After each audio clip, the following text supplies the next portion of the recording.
the Essenes embodied Jesus Christ. The story of Jesus most likely began around 100 years before the story begins, with his birth at the beginning of the Common Era.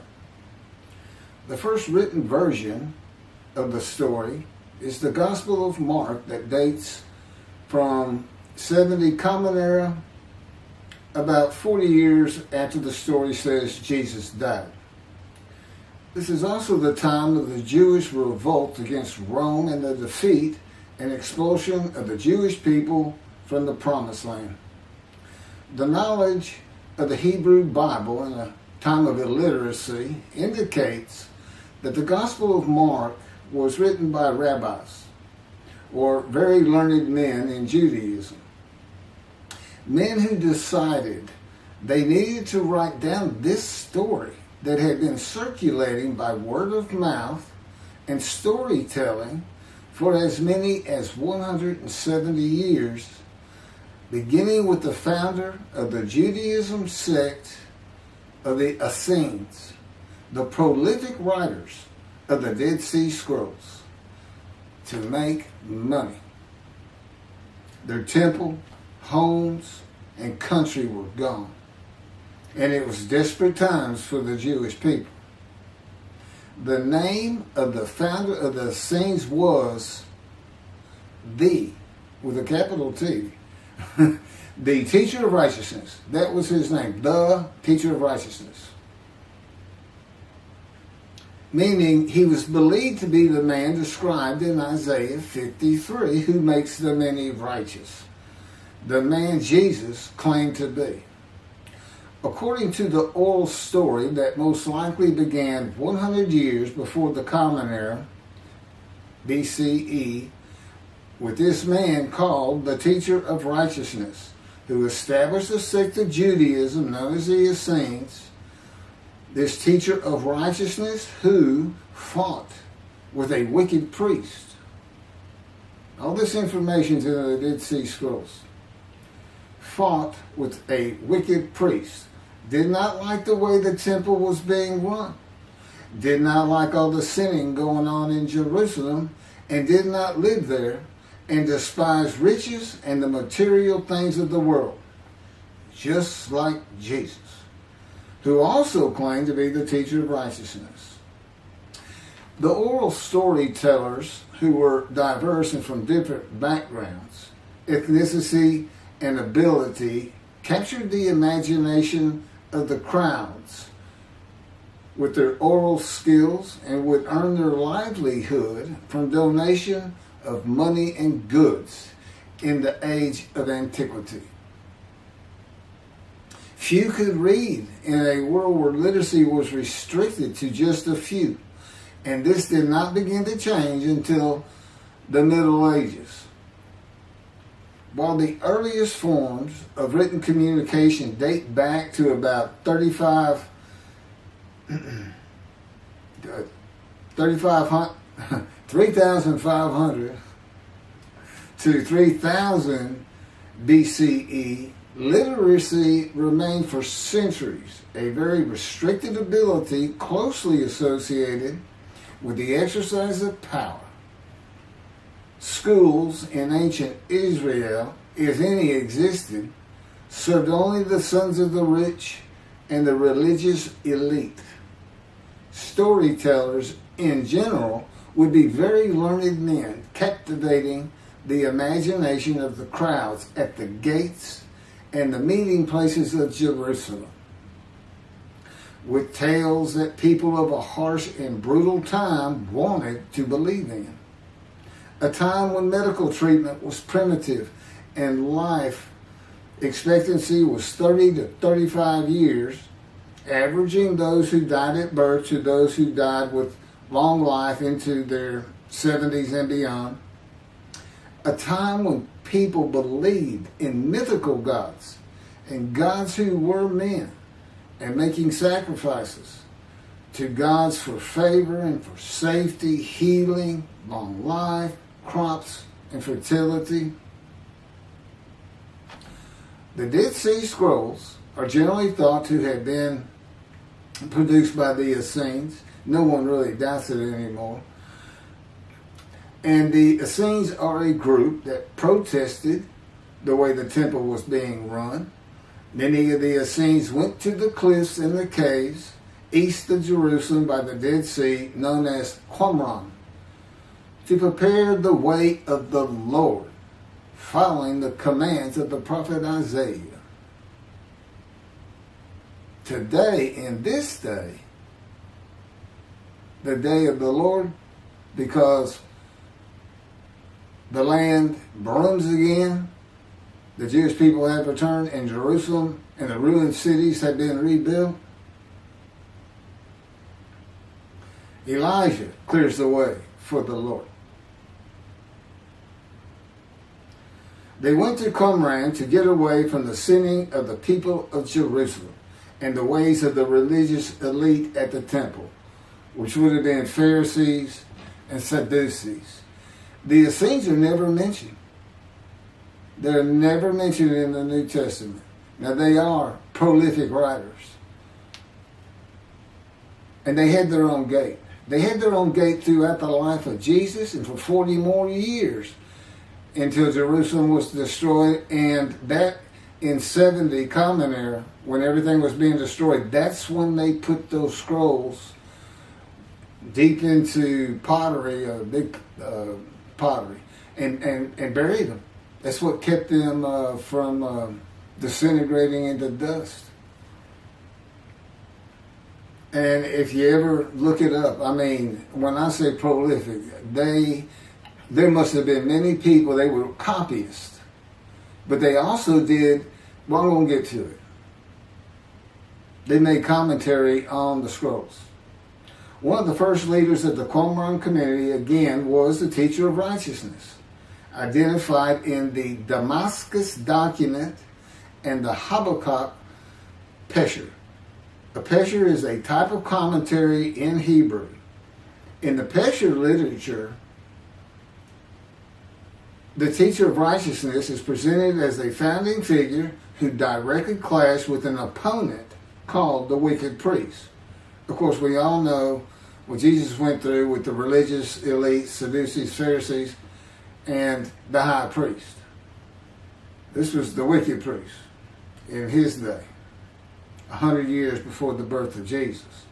The man described in Isaiah 53 is often referred to the teacher because of verse 11, where God says, verse 11 of chapter 53 of Isaiah, where God says, "My righteous servant makes the many righteous." The teacher of righteousness and his followers left a library of information on his teachings, himself, and Scripture, and would seem to be the first of many men to claim or to be claimed by others that the man described in Isaiah 53. Jesus is not even the last. No, he's not, but I mean, he's not even the last. The Hebrew noun pesher is found in the Hebrew of the Qumran scrolls in the sense of meaning, explanation, interpretation. It is similar to a midrash in the Talmud. Various biblical texts were deemed prophetic and were subjected to pesher interpretation even when appearing in non-prophetic literary context. A copy of the pesher of Isaiah dates to the beginning of the 1st century Common Era. The pesher of Habakkuk attributes this technique to the founder of the community, the teacher of righteousness. In other words, this pesher is written during Jesus' life. And they had their own gate, the gate of the Essenes. The Qumran sect, like the broader Jewish movement from which it sprang, took a critical view of the established orthodoxy of its time, believing Israel to be under divine judgment, regarding itself as the true remnant of Israel and awaiting its imminent vindication. at the, quote, end of days. At the end of days, evil would cease, the wicked would be destroyed, and the righteous would live under a divine blessing. This is not unlike the teachings in Judaism today of a redemption, restoration, and exaltation of the Jewish people by the world of Gentiles, the nations, with peace throughout the world. When the Anointed One comes, the Anointed One means Mashiach. The New Testament will say Messiah, that it just means anointed to do a task for God.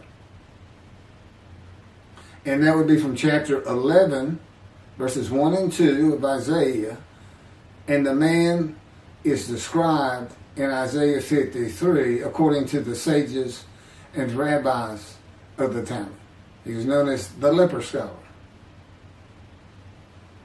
And that's because it's a man of suffering familiar with disease, sickness that will bring you to grief and be exposed to death. Today we would say cancer. And he makes the many righteous by his knowledge. That's in Isaiah 53. By his knowledge, not by his death, not by his crucifixion. Nobody dies. Exposure to death is not death. Jesus died. He was never exposed to death. He didn't get near it, but it did not happen.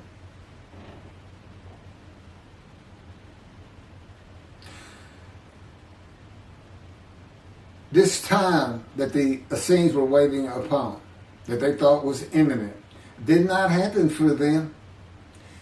And it is this teaching that Jews for Judaism uses in the analysis that Isaiah 53 describes the Jewish people as God's righteous servant, as one man, Israel. The persecution of the Essenes and their leader, the teacher of righteousness, probably elicited the sect's apocalyptic visions. These included the overthrow of the wicked priests. Jesus pointed an accusing finger at the high priest and told him, "You shall see me return." Oh, it sounds threatening to me.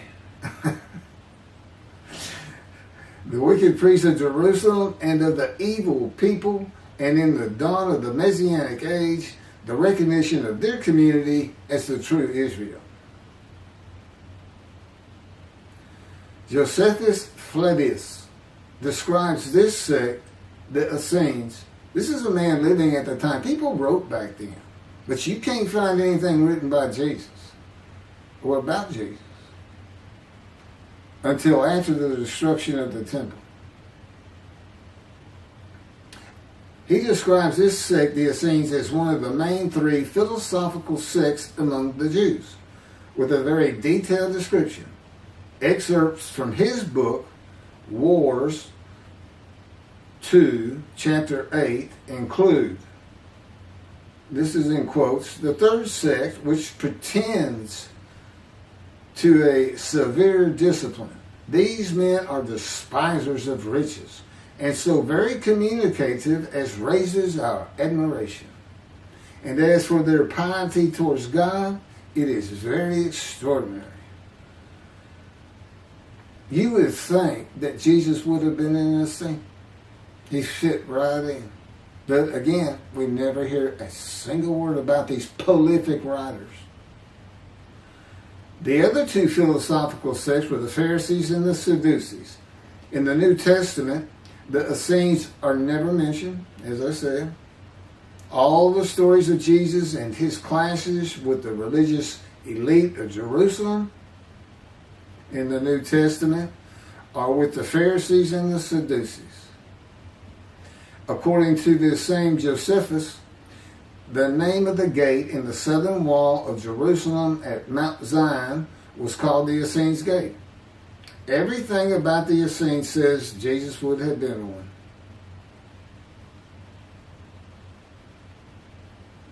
Peter and Paul, disciples later called apostles of Jesus, all said Jesus was the fulfillment of Isaiah 53 and the teacher of righteousness. All of Christianity does today. The Essenes, again, were writers and copyists and had their own gate in the southern wall of Jerusalem. Their founding leader claimed to be the righteous servant, so did Jesus. It is impossible to believe that the Essenes had not heard of Jesus. It is impossible to believe they would not have gone to Jesus to question him and verify the stories around him and his claim of being God's righteous servant and right about him. Because they believed that their founder was the Moshiach and that the end times were coming. Moshiach, anointed one, described in Isaiah 53. They're great followers of the things Isaiah had to say, and there's a pesher written on it during the life of Jesus. It's impossible to believe it.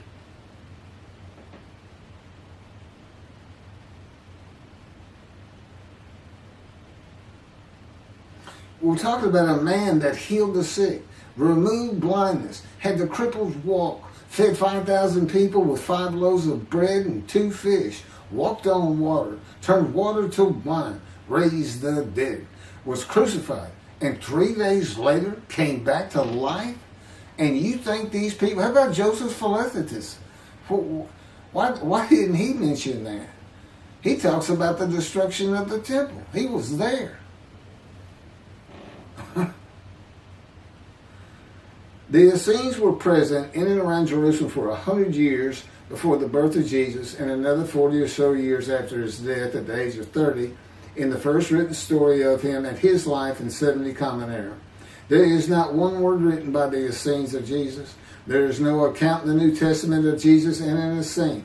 There are no writings or even a mention of him by a single person or a group that was part of his generation while he was alive. There are no writings by Jesus. And prophets of God, men of God, servants of God have been writing for him throughout the biblical times until he stopped talking to his prophets. The Hebrew Bible ended. The last prophet he spoke to, Malachi. Malachi chapter 3, the last chapter of the prophets,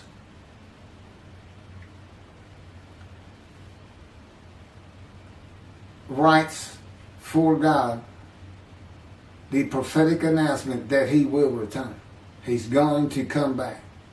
I've already talked about the 5 prophecies of Jesus of when he will return, and every single one of them was false. He didn't return, and his generation sums it up. Those who pierced him with the spear on the cross, he says in the Revelation on the first page, verse 7, those who pierced me with the spear shall see me return. I'm coming back quickly.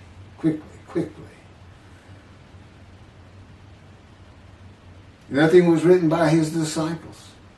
There are no writings by Herod or Pilate or any Roman newspaper, poem, or book of this man who healed the multitudes, fed the poor, walked on water, raised the dead, turned water to wine, was crucified and rose from the dead to human life, and then rose to heaven. That's where he's supposed to be returning from. While there are 3 Gospels under the names of 3 disciples, they are all considered pseudepigrapha. In Greek, that means falsely attributed. Writings which were attributed to authors who did not actually write them. And they were all written long after the death of Jesus, these Gospels, full of quotes and teachings from Jesus himself. Quoted parables, long speeches, Sermon on the Mount, long sermons that could not be accurate if passed by word of mouth. There is only one answer. The Essenes themselves, these writers and the storytellers of the day, had put this story together. And even though the writers of the gospel knew full well these rabbis are learned men of the Hebrew Bible, they knew it didn't really fit. But you know what else they knew? Nobody could verify. Nobody could check them. Nobody could check them. Now, I just did a video on the deceptions. The deceptive, it covers just Matthew. And there's 3 different stories of him and deceits in every one of them that you can go look up now. You can verify these things that I'm saying. I'm quoting them. I give the chapters, the books they come from. You can see Jesus changed Zechariah, verses 9 and 10, the verses, from riding an ass into Jerusalem and being crucified, as Jesus said all the prophets said of him, to what the prophet actually said. You can go look at it. He said he's going to go and defeat Rome, defeat the enemy in Rome, which in Jesus' time, in Jerusalem, and be king of the world, which at the time would have been the nations of the Middle East. And he would tell them all to surrender. That's actually, that's part of the verse itself, verse 10. And he would defeat the enemy and have the nations surrender and be king from sea to sea, lands into ocean. I mean, you can't get more deceitful than that. You can't lie greater than that. You're manipulating Scripture, God's holy word, manipulating it, deleting a verse 10, telling your disciples, tell everybody these things. That's why he's telling them. Tell everybody these things. I'm going in. They're going to kill me. Okay. That's what the prophets say. Don't forget. I mean, that's what he's doing.